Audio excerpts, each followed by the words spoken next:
The GP Data Trust pilot project roadmap for an online health data sharing system. In the GP Data Trust pilot project, we explored people's views on the use of their GP data for health research and planning. People told us what sorts of guarantees they would like about keeping their online health data secure and what sorts of decisions they would like to be able to make about how their medical data is used. A trust is a well-established legal structure where trustees manage something on behalf of someone else who is known as the beneficiary. The trustees are under legal duties to only act in the best interests of the beneficiary. In a GP data trust, this would mean that the trustees must make sure that the data is only used in ways that the patients, the beneficiaries, wanted. This video shows how the online data sharing system of a future GP data trust could be constructed and run, including which people or sets of people could be involved and what protections and controls patients would have over their data. In order to build the GP Data Trust online system, we first looked at how data normally flows from GP and hospital systems through to the secure research environment. This is where researchers can analyse patient data that has been sufficiently anonymised so that the researchers can't find out who the data has come from. This diagram shows the main components or layers through which data will pass and how it's processed and controlled at each layer. The native data layer. Each time a patient sees a doctor, nurse or other health professional, data about them is created and saved. In most instances, this data can be made available to researchers in due course unless the patient has removed their consent for this through the National Data Opt-out system. Where data is stored at its source, for example in the database at a GP surgery, it is controlled and managed by a local data manager. That is, a person or group of people who are responsible for looking after data at a local or native level. The pseudonymisation layer. Data will only leave the native data layer when it has been pseudonymised. Pseudonymisation is the act of removing any personally identifiable information from the data, such as a patient's NHS number or date of birth, and replacing it with otherwise meaningless reference codes. This means that anyone looking at the data from this point on would no longer be able to tell which patient the data belongs to. Pseudonymised data may be transferred to another location to be used for research or planning. If this happens, it will be under the control of a third-party data manager. The linkage layer.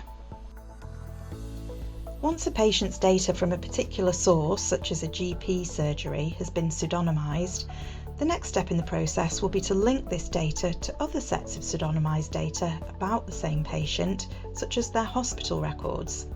In this way, data about the same patient is combined together.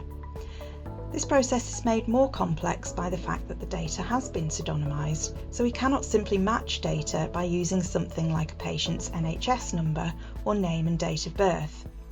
Techniques do exist, however, that allow us to combine data from the same patients together whilst keeping the identity of those patients pseudonymised.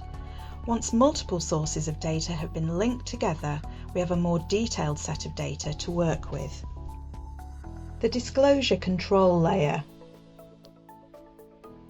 Even though at this point data has been pseudonymised in order to remove any identifiable information, there is still a risk, particularly after various data sets have been linked together, that personal information could be connected to individuals. For example, a person with a rare disease living in a small community may be identifiable even if all we have in the data is information about their broad age range and general geographical location. The role of a disclosure control layer is to identify items of data that may be identifiable in this way and to remove them from the data being processed to prevent this from happening. We can also recheck here whether the data subject has withdrawn their consent to sharing data through the National Data Opt-out system. It is at this point that the General Practice Data Trust could link to the system. The General Practice Data Trust layers. Once data has been pseudonymised and the risk of information disclosure reduced as much as possible, the data can be moved into the control of a GPDT managed system. The people involved here are firstly system users, that is, people whose role it will be to manage the data and to allow data to be accessed by researchers, and secondly, the researchers themselves, who will access subsets of the data in order to perform research and produce research outputs. Where necessary, the GPDT system users can interact with the systems, providing linkage and pseudonymization where needed in order to remove specific patient information. System users would be working in the GPDT management layer, while researchers would work in the research environment layer. In the system users management layer, data is stored and processed, and tools exist for assigning rights to access data to other users. It is here that a general practice data trust is different to the layers that have come before. It gives patients more opportunities to choose who they share their data with and what for. The rights assigned will match and go no further than the permissions patients have given about who can access their data and which bits of it they are happy to be used. No users within the management layer will have the right to access the data itself. The audit and meta-analysis layer. The research environment layer is a secure research environment, sometimes also known as a trusted research environment. This is an isolated computer system with strictly controlled access which approved researchers can use to access potentially sensitive data. The only data that will leave the secure research environment once it has been analysed by researchers is research output in the form of articles and possibly vetted high-level summary data sets.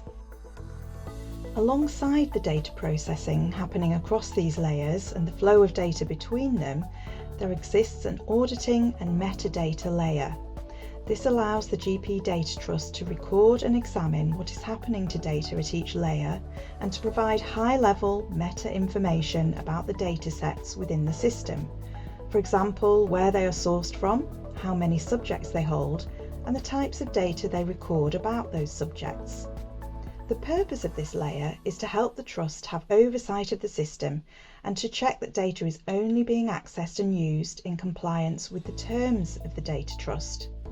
A person in the role of data auditor will have control over the information produced by this layer and can provide updates to the trustees about compliance with the rules of the Data Trust. This proposed system shows how the GP Data Trust can work with existing NHS data systems while also allowing patients more control over which health data they share for health research and planning.